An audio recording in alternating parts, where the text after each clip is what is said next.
I hate this old art piece of mine. I mean, I like it in the sense that it got me where I am now. There are some individual components I don't necessarily mind, but as a whole, I really dislike this one. For one thing, it's just way too damn big. As a novice maker of hanging dioramas, I think I was trying to compensate for my lack of skill with a bit of grandiosity. There's also the face. I don't necessarily hate this.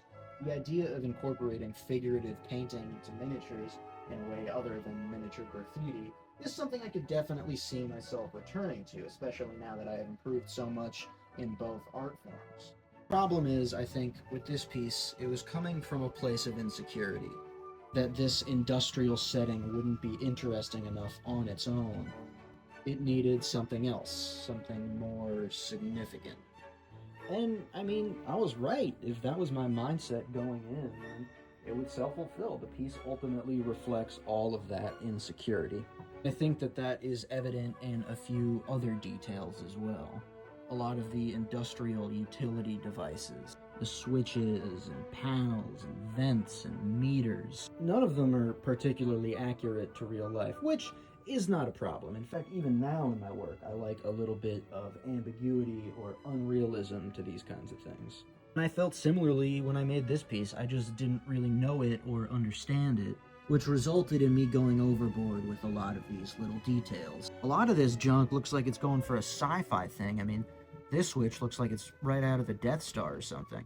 And that'd be fine if that's what I was going for. The problem is I wasn't really going for anything. I was just kind of gluing stuff together. Just rummaging through my never-ending collection of bits and bobs and plastic caps and electronic stuff. Because ultimately I just didn't really understand what it was that I actually wanted to be doing with it. But it's not all bad. I mean, some of the panels are okay and doors are all right.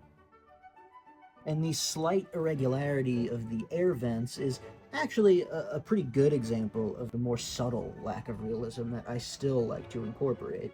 But I'd be lying if I said I didn't have a place for this one in my heart. From far away, it looks alright.